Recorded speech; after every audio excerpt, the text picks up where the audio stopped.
நீங்கள் பார்த்துக் கொண்டிருப்பது உங்கள் விஜய்.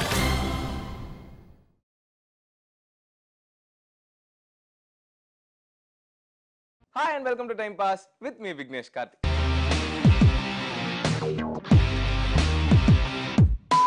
உலக தொலைக்காட்சி வரலாற்று முதல் முறையாக காலையில 11 மணிக்கு நியூ இயர் அன்னைக்கு நம்ம விஜய் டிவில கதை திரைக்கதை வசனம் போடுறோம். அதுக்கப்புறம் நிறைய வாட்டி போடுவோம், அது வேற விஷயம். ஆனா அன்னைக்கு மிஸ் பண்ணாம பாருங்க.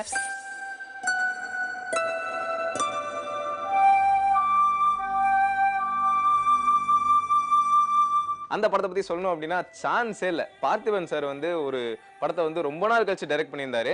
கிட்டத்தட்ட ஒரு நியூ கமர் மாதிரி, அதாவது இப்போ இருக்கிற ட்ரெண்ட்ல இருக்கிற ஒரு டைரக்டர் வந்து அந்த படத்தை டைரக்ட் பண்ணா எந்த அளவுக்கு அப்டேட்டடா, எந்த அளவுக்கு ட்ரெண்டியா ஃபிலிம் பண்ணுவாங்களோ அந்த அளவுக்கு ட்ரெண்டியா சூப்பரா பண்ணியிருந்தாரு. அடுத்து என்ன நடக்க போகுதுன்னு தெரியாத சுவாரஸ்யம் தான் நம்ம படத்தோட திரைக்கதை. அப்போ கதை அடுத்த நிமிஷம் நடக்க போறது எந்த கொம்பனாலையும் சொல்ல முடியாது. அந்த அனுபவத்தை அப்படியே ஒரு படமா கொடுக்கணும். அதுக்கு ஏத்த மாதிரி ஒரு ஸ்கிரிப்டை பண்ணணும். சூப்பர் தமிழ், செம தாட், வெரி இன்ட்ரெஸ்டிங். நிறுத்துறேன். என்ன இன்ட்ரெஸ்டிங்? குறும்படா இருக்கிற குரங்கு பசங்களா? தமிழ் சினிமாவுக்குன்னு ஒரு கிராமர் இருக்கு தெரியுமா? படம் தொடங்கி 20வது நிமிஷத்துல ஆடியன்ஸுக்கு நம்ம என்ன கதை சொல்றோம்ன்றது கிளியரா சொல்லியாக இல்லைன்னா ஏய் படத்தை பாடுங்கப்பா. இப்படி இங்க கத்தாம இருக்கணும்னா ஒவ்வொரு முடிச்சா போட்டுக்கிட்டே வந்து கடைசியில் அதிர்ச்சியான ஒரு முடிச்ச போட்டு அங்க இன்டர்வெல் தம்பி ஒண்ணு கடிச்சிட்டு வாடான்னு சொல்லணும். அவன் போக மாட்டான். அவன் நகராம இப்படியே சேர்ல உட்கார்ந்திருப்பான். இங்க வேண்டாம், நீங்க சொன்ன கான்செப்ட் வரணும். அடுத்து என்ன நடக்க போகுதுன்ற டென்ஷன் முதல் பாதியில போட்டீங்களா, அப்படியே ஒரு முடிச்சா கலட்டிட்டே வந்து ஆடியன்ஸ்க்கு அப்படியே டெம்போவை ஏத்தி அப்படி ப்ரீ கிளைமேக்ஸ்ல கொண்டு நிறுத்தி 10வது நிமிஷத்துல ஒரு ட்விஸ்ட போட்டு படத்தை முடிக்கணும். இப்படி தாண்டா ஆண்டு காலமா தமிழ் படம் எடுத்துக்கிட்டு இருக்காங்க. அதை விட்டுட்டு இவங்க இஷ்டத்துக்கு எடுத்துக்கிட்டு இருப்பாங்க. அடுத்து என்ன நடக்குது? அடுத்து என்ன? தம்பி எப்போ இவ்வளவு ஸ்ட்ராங்கா ஒரு விஷயத்தை அப்ஜெக்ட் பண்றாரோ அது கண்டிப்பா ஒர்க் அவுட் ஆகும். Tamil you proceed. தப்பா தான் சொல்லிட்டேனா sir? Sorry sir. Screen play எல்லாம் டோட்டலா டிஃப்ரெண்ட். கதையெல்லாம் ஒரு படத்தை ரிலீஸ் பண்றேன் அப்படின்னு சொல்லி தைரியமா ப்ரொமோஷன் பண்ணி தாறு மாறா ஒரு படத்தை வந்து கொடுத்திருந்தாரு. விஜய் டிவில 11 மணிக்கு போறோம் நியூ இயர் அன்னைக்கு. மிஸ் பண்ணாம பாருங்க. Yazhini, just listen. நான் தப்பு பண்ணப்பெல்லாம் நீ அக்செப்ட் பண்ணிக்கிட்ட, நீ தப்பு பண்ணப்பெல்லாம் நான் அட்ஜஸ்ட் பண்ணிக்கிட்டேன். ஆனா எது சரின்னு நம்ம பேசிக்கவே இல்லை. ப்ளீஸ் நான் சொல்றது கேளு. நான் கன்ஃபியூஷன்ல இருந்தா நீ என்ன கன்வின்ஸ் பண்ணலாம். இப்போ நான் ஒரு கன்க்ளூஷனோட இருக்கேன்.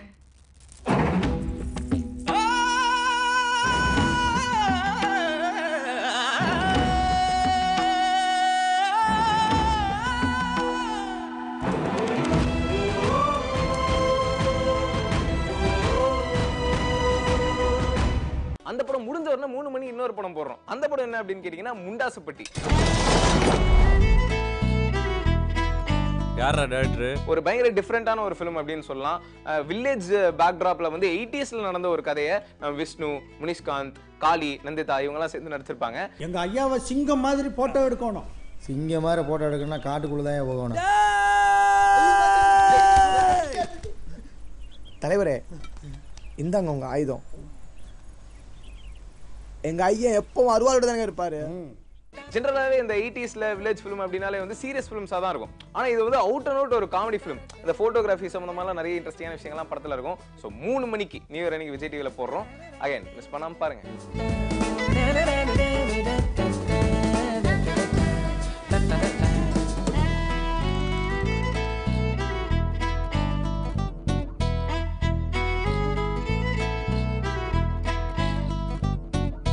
டேய் எங்கடா எல்லாரும்? நீங்க எடுங்க தம்பி, நாங்க வெளியே காத்தாட பேசிட்டு இருக்கிறோம்.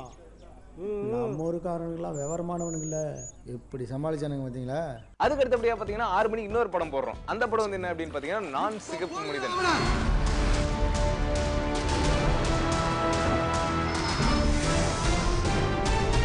விஷால், லக்ஷ்மி மேனர்லாம் நடிச்சிருப்பாங்க. திரு சார் வந்து டைரக்ட் பண்ணியிருப்பார் படத்தை. ஒரு நார்கோலெப்சி அப்படின்ற ஒரு கான்செப்ட் எடுத்து ரொம்ப டிஃப்ரெண்டான ஒரு கான்செப்ட் அப்படின்னு சொல்லலாம். அந்த கான்செப்ட் எடுத்து சூப்பரா ஒரு த்ரில் பேஸ்ட் ஃபிலிம் வந்து நம்ம திரு சார் கொடுத்திருப்பாரு. Customer support services, technical support services, telemarketing services, help desk services, insurance processing. You are selected. Thank you. லட்சத்துல ஒருத்தருக்கு இந்த பிரச்சனை இருக்கு. பேரு நார்கோலெப்சி. நார்கோலெப்சினா என்ன டாக்டர்? உங்க பையன் மயங்கி விடுறான்னு சொல்றீங்கல்ல, அது மயக்கம் இல்ல, தூக்கம். அவனுக்கு தூங்குற வியாதிங்க. நடக்கும்போது கூட தூங்கிடுவீங்களா? பயங்கர ஒரு எங்கேஜிங் ஃபிலிம் அப்படின்னு சொல்லலாம். நியூ இயர் அன்னைக்கு சாயந்தரம் 6 மணிக்கு போடுறோம், ஜாலியாக ஃபேமிலியோட உட்காந்து சிப்ஸ்லாம் சாப்பிட்டு பாருங்க. நியூ இயர் அன்னைக்கு ரெசல்யூஷன் எடுங்க, ஆனால் படம் பார்க்கக்கூடாதுன்னு ரெசல்யூஷன் எடுத்துறாதீங்க. இப்போ அந்த படத்தை இப்போ இல்லை, நியூ இயர் அன்னைக்கு சாயந்தரம் 6 மணிக்கு விஜய் டிவியில் பாருங்க. Don't miss it. உன்னாசை காதில் சொன்னால் நிறைவேற்றுவேன், உனக்காக வேலை கூட மழையாக்குவேன், உன் பேரை சொல்லி சொல்லி உதடுகள் தேர்ந்ததை உனக்கென்று யார் சொல்வது?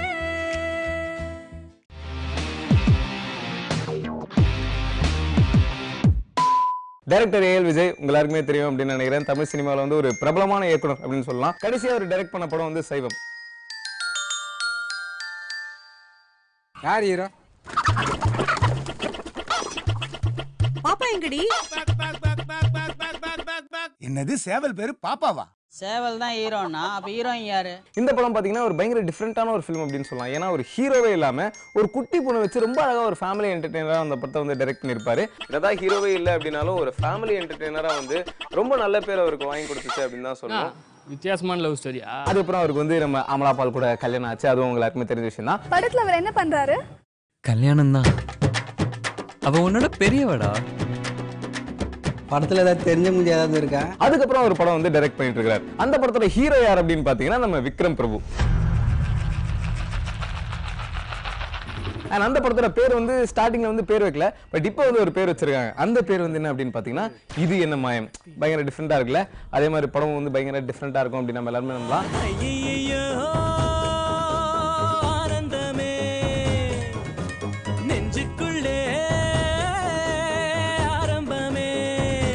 அண்ட் படத்தோட ஹீரோயின் வந்து யார் அப்படின்னு பார்த்தீங்கன்னா கீர்த்தி சுரேஷ். அதையும் தாண்டி அம்பிகா, ராதிகா இந்த மாதிரி நிறைய ஆர்டிஸ்ட்லாம் நடிச்சிட்டு இருக்காங்க. மியூசிக் டைரக்டர் வந்து ஜிவி பிரகாஷ். அதாவது நம்ம ஜிவி பிரகாஷும் ஏஎல் விஜயும் ஜாயின் பண்ற 7வது படம் இது அப்படின்றதுனால எதிர்பார்ப்பு வந்து பல மடங்கு அதிகம் அப்படின்னே சொல்லலாம்.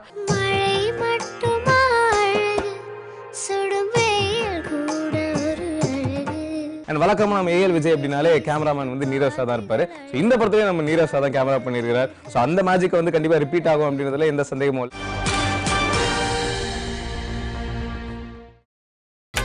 நீங்கள் பார்த்துக் கொண்டிருப்பது உங்கள் விஜய். விக்ரம் பிரபு அவர் ரீசெண்டா வந்து வெள்ளக்கார துரை அப்படின்னு ஒரு படமும் நடிச்சு முடிச்சிருக்காரு.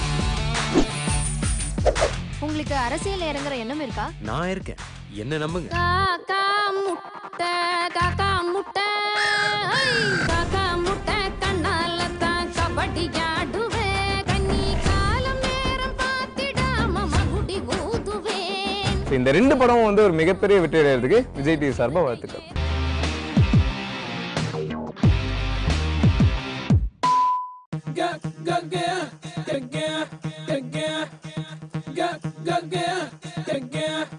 ஏஜிஎஸோட பிரம்மாண்டமான தயாரிப்பு வைராஜாவை அவங்களுடைய எல்லா படத்துலையும் நான் கண்டினியூஸாக இருக்கிறதே எனக்கு ரொம்ப சந்தோஷம். எதுவும் முக்கியமாக திருமதி ஐஸ்வர்யா தனுஷ் அவர்கள் இயக்கிய எந்த படத்துலையும் இருக்கிறது ரொம்ப சந்தோஷம். Director is miss Aishwarya Dhanush. அவங்க சூப்பராக டைரக்ட் பண்ணியிருப்பாங்க. Very sharp, very capable and I was very impressed. இந்த படம் ஐஸ்வர்யா தனுஷ் அவங்க 3க்கு அப்புறம் ரொம்ப நாள் கழிச்சு டைரக்ட் பண்ணியிருக்காங்க. படம் வந்து பார்த்திங்கன்னா எல்லாமே ஆக்ஷன், காமெடி, லவ் எல்லாமே கலந்த ஒரு படமாக இருக்கும்.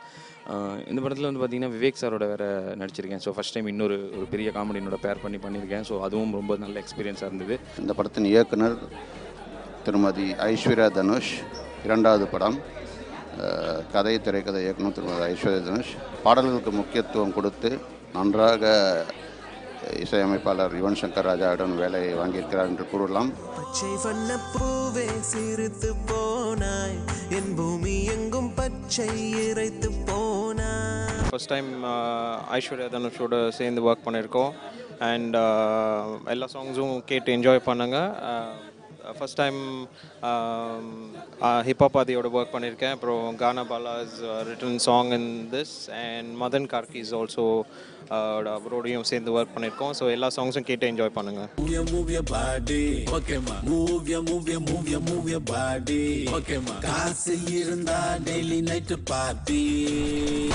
இந்த படத்தில் வந்து Yuvan only is master the tracks. So it's really good. 5 tracks அவர் பண்ணியிருக்காரு. எல்லாமே சூப்பராக இருக்குது. இதில் வந்து தனுஷ் சார் பாட்டெல்லாம் எழுதியிருக்காரு. And Gaana Bala sir, Ilaiyaraaja sir, யுவனே பாடியிருக்காங்க இந்த பாட்டில். ஸோ ஐ மீன் இந்த படத்தில். So it's super fun. கண்டிப்பாக பாருங்கள். விஷால கெட்டுதாவை ராஜாவை எங்களை புதைச்சிக்கிட்டா உனக்கு டெக்குடா. உங்கள் லொல்லு சபா சுவாமிநாதன் பேசுகிறேன். இப்போ நீங்கள் அரண்மனை பார்த்துருப்பீங்க, ரசிச்சிருப்பீங்க. சலீம் பார்த்துருப்பீங்க, வித்தியாசமாக இருக்கும். அதே மாதிரி வைராஜா வயலையும் நான் ஒரு வித்தியாசமான கேரக்டர் பண்ணியிருக்கேன். நான் தான் ஜிஎம். எனக்கு தான் கௌதம் கார்த்திக் ஹீரோ, விவேக், மயில்சாமி, சதீஷ் எல்லோரும் ஒர்க் பண்ணுவாங்க. எல்லோரையும் மிரட்டி வேலை வாங்குகிற கேரக்டர். டாமிட் அப்படிங்கிற மேட்ரு இல்லாமல் ஒரு வித்தியாசமான மேட்ரு இருக்கும். இதில் நீங்களாம் ரசிப்பீங்க. இந்த கௌதம் கார்த்திக் ரொம்ப நல்ல ஃப்ரெண்ட் ஆகிட்டார் இதில். அண்டு பிரியா ஆனந்த் ஆல்ரெடி நம்ம ஃப்ரெண்டு தான். ஸோ அவங்களும் இந்த படத்தில் நல்லா பண்ணியிருக்காங்க. ஸோ ஈவன் சாங்ஸும் சூப்பராக போட்டிருக்காரு. ஸோ இந்த படம் வந்து எல்லாருக்கும் பிடிச்ச படமாக இருக்கும். ஸோ எல்லாருமே தியேட்டரில் வந்து பாருங்கள், உங்கள் எல்லாருக்கும் ரொம்ப பிடிக்கும். கார்த்திக், இவன் தான் சைட் டிஷ். சாரி சதீஷ், இங்கே என்னவாவோ இருக்கான். டான்ஸ் ஆடுறவங்களாம் விஜய் ஆக முடியாது. பைக் ஓட்டுறவனெல்லாம் அஜித் ஆக முடியாது. ஏன் இப்படி டப்பிங் சீரியல் மாதிரி புரியாமையே பேசிக்கிறீங்க? இப்படியே பேசினா எந்திரிச்சு போயிடும். அதுக்காகத்தான் பேசிக்கிட்டு இருக்கோம். முக்கியமான ஐட்டம், இது வரைக்கும் தமிழ் படத்தில் க்ரூஸ் சம்மந்தப்பட்ட காட்சிகள் வந்ததில்லை. அது வந்து இதில் மெயின். ஒரு 7 நாள் நாங்கள் டூர் போய் ஒரு பெரிய ஷிப்பு, அதில் வேர்ல்டில் நம்பர் 2 இருக்கிற ராயல் கரிபியன் அந்த க்ரூஸில் தான் படம் பிடிச்சாங்க. வேல்ராஜ் அவர்கள் கேமராவும் மற்ற இதுவும் பிரம்மாண்டத்துக்கு பேர் போனது. Velraj sir also cameraman. his lighting, his tone sense, everything is phenomenal. சூப்பராக பண்ணியிருக்கோம். So the team itself is a lot of fun. இந்த படத்தினுடைய ஒளிப்பதிவாளர் வேல்ராஜ் பேசுகிறேன். இந்த படம் ஐஸ்வர்யா தனுஷ் அவர்களுக்கு கண்டிப்பாக நான் நன்றி சொல்லணும்.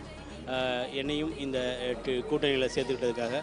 இந்த படம் பயங்கர ஒரு நிறைய செலவு பண்ணியிருக்கோம். க்ரூஸில் வந்து கிட்டத்தட்ட ஒரு 7 days க்ரூஸில் பண்ணியிருக்கோம். அதுபோக ஜப்பானில் ஒரு சாங் பண்ணியிருக்கோம். அதுபோக செட் சாங் ஒன்று வந்து கண்டிப்பாக பேசப்படுற சாங் ஒன்று பண்ணியிருக்கோம்.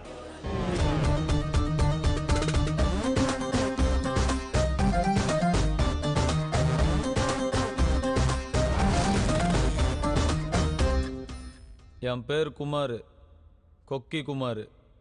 கேள்விப்பட்டுக்கிறியா?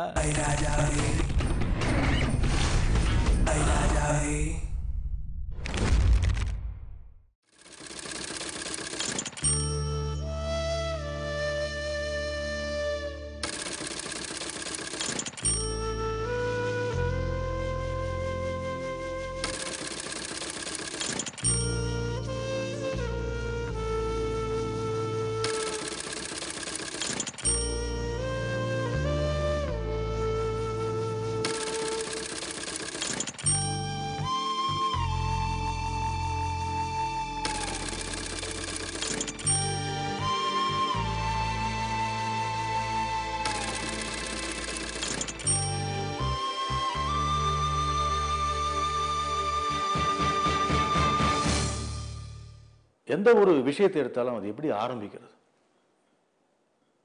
நம்ம நார்மலாக பேசும்பொழுது முதலேருந்து ஆரம்பிக்கலாம் அப்படிம்போம்.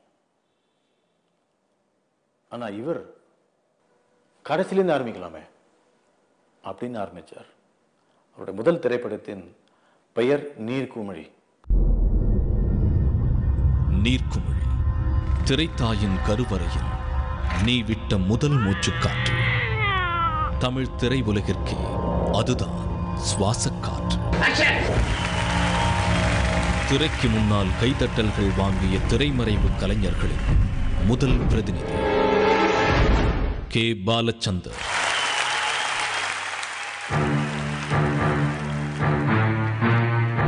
இவர் தூரிகையிலிருந்து தெரித்த துளிகள் எல்லாம் துருவ நட்சத்திரங்கள். நல்ல விமர்சகர், நல்ல வாத்தியார், என்னுடைய பரம ரசிகர். அழுது பேசுவேன் இந்த மனிதரை பற்றி. என்னுடைய குருநாதர் KB சார். அதுல யாருமே ஒண்ணுமே சொல்ல முடியாது.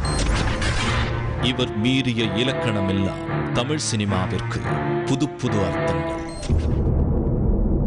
முண்டாசு கவிஞனின் கண்ணம்மாக்களுக்கு அரிதாரம் பூசிய திரையுலக பிரம்மா.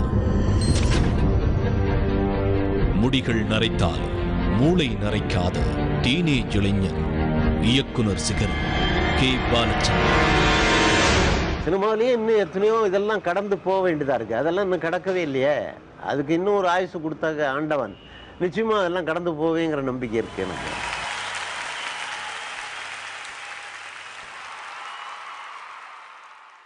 தமிழ் சினிமாவில் ஒரு காலகட்டத்திலே எப்போ இன்று கூட அப்படிதான் சொல்லலாம், ஹீரோக்கள் மட்டுமே கோலோச்சி கொண்டிருந்த காலகட்டத்திலே ஹீரோக்கள் எல்லாம் வந்து பெரிய ஸ்டார் நட்சத்திரங்கள் இல்லாமல்லாம் வந்து படம் எடுப்பது சாத்தியமா அப்படின்னு ஒரு கேள்வி வருது. அப்படியே திரைப்படம் எடுத்தாலும் வந்து ஒரு ஹீரோயிக்கா படம் எடுக்கணும், பெண்களை மையமாக வைத்து படம்லாம் எடுக்கிறது சாத்தியமா அப்படின்லாம் ஒரு கேள்வி வருது. இப்படி பலதரப்பட்ட கேள்விகளுக்கு பதில் என்ன? பாலச்சந்தர் தான் பதில். கே ஃபார் கேள்வி, பி ஃபார் பதில், பி ஃபார் பாலச்சந்தர், அதான் கேபி. கேள்வியின் நாயகனே, உந்தன் கேள்விக்கு பதில் நீயே தான். இயக்குனர் சீகரம் கேபி அவர்கள்.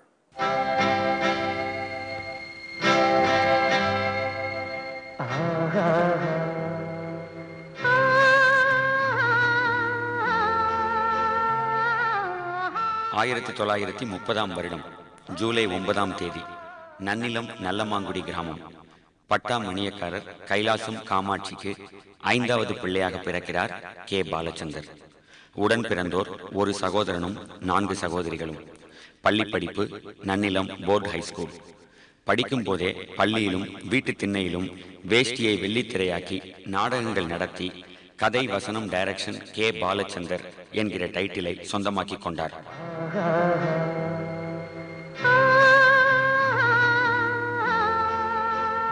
கேபியின் சின்ன வயது சிநேகிதன், ஸ்கூல் தோழன் KN நாகராஜன். அன்றைய நண்பன், இன்றைய சம்பந்தி. சிதம்பரம் அண்ணாமலை பல்கலைக்கழகத்தில் BSc அறிவியல்.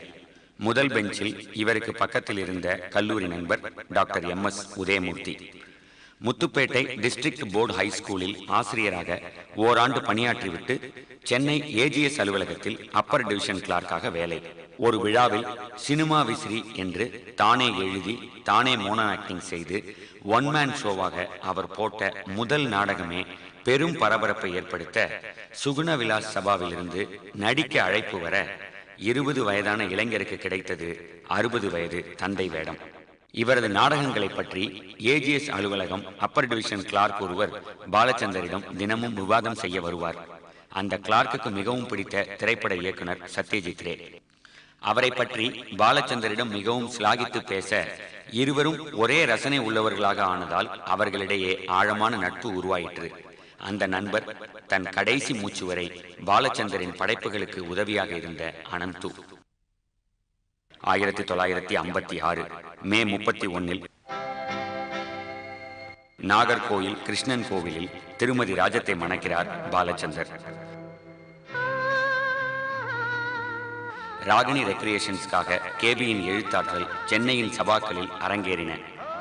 சினிமாவில் புகழ்பெற்ற சிவாஜி கணேசனின் நாடகங்களுக்கு இணையான ரசிகர் கூட்டம் பாலச்சந்தரின் நாடகங்களுக்கும் கூடியது.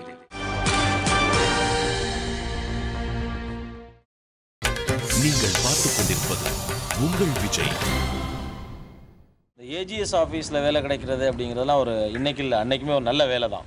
ஸோ அங்கே சேர்ந்த பிறகு போதும் ஒரு வேலைக்கு வந்துட்டோம் அப்படிங்கிற ஒரு உணர்வு வந்துச்சா, இல்லை நாடகங்கள்லாம் தொடர்ந்தீங்களா அங்கேயும்? இல்லை, அங்கே தான் அங்கே வந்து செட்டில் ஆகிற வரைக்கும் தான் அந்த பிரச்சனை, வேலை பிரச்சனை.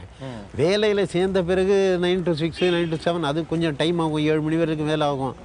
இருந்தால் கூட 9 to 7க்கு அப்புறம் 7க்கு அப்புறம் the whole days at our disposal 9 to 7 PM அப்படின்னு சொல்லி அதை எப்படி அதை நம்ம யூஸ் பண்ணிக்கிறது, அதை எப்படி தொடருங்கிறது, இன் தட் டைரக்ஷன் எப்படி நம்ம மூவ் பண்ணுறதுன்னு தெரியாமல் தவிச்ச பீரியடு.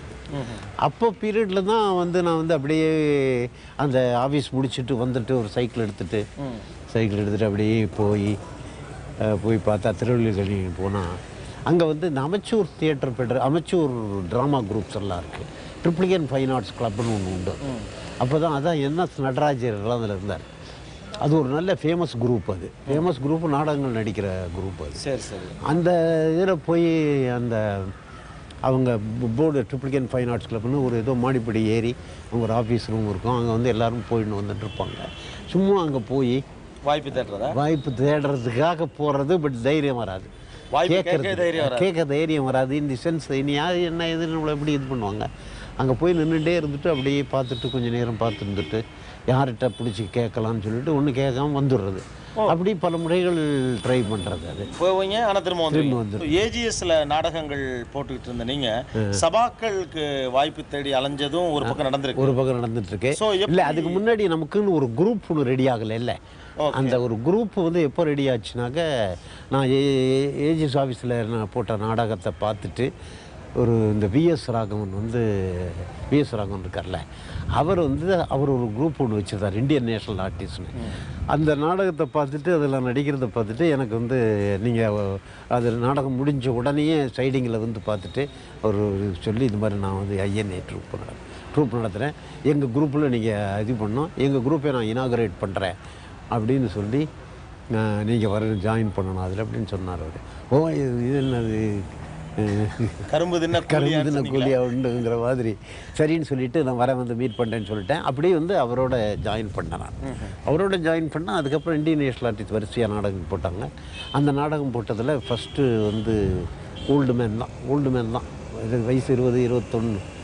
அப்போ என்ன இருக்கும், வயசு 22 இருக்கும். 22 வயசு, ஒரு 60 வயசுக்காரனா வேஷம் அப்போவே. ஆமாம், அப்போவே அது வேஷம் தான். என் வயசாக நான் எப்பவும் பண்ணதே கிடையாது.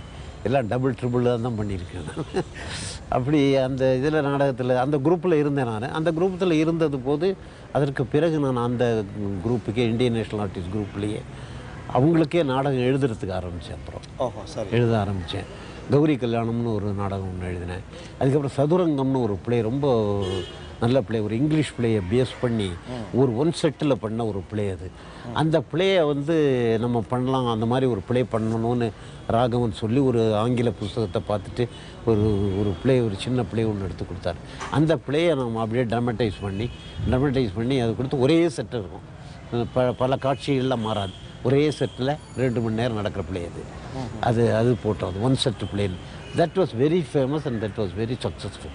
அதுக்கு பிறகு இன்னொரு குரூப் ஒன்று செட் பண்ணி அதுதான் இந்த பிஎம்ஜிஸ் ஆஃபீஸில் சில நண்பர்கள்லாம் சேர்ந்து இது பண்ணால். ராகினி கிரியேஷன்ஸ் நாங்கள் ஒரு நண்பர் இருந்தார். அவர் ஒரு அமைச்சூர் ரைட்டர், ரொம்ப நல்லா ஹியூமரஸாக எழுதுவார். அவர் நமக்கு ரொம்ப ஃப்ரெண்டானார். அவர் பேரில் இந்த நாடக குரூப் ஆரம்பித்தோம். அதில் மேஜர் சுந்தரராஜன் இருப்பான். அப்போ இந்த ஸ்ரீகாந்த், மேஜர் சுந்தரராஜன், அவங்கெல்லாம் நண்பர்கள், எல்லோரும் நடிக்க போகிறோம். அதில் எல்லாரும் ஏஜிஎஸில் வேலை பார்த்தோம். இல்லை, அவங்கெல்லாம் ஒருத்தர் ஸ்ரீகாந்த் அமெரிக்கன் கான்சுலேட்டில் இருந்தால், மேஜர் சுந்தரராஜன் டெலிஃபோன்ஸில் வேலை செஞ்சுட்டுருக்காரு. அதுக்கு பிறகு இந்த நாடகம் போடுறதுன்னு ஆரம்பித்த பிறகு இது பெரிய சக்ஸஸ் ஆச்சு. இந்த மேஜர் சந்திரகாந்த்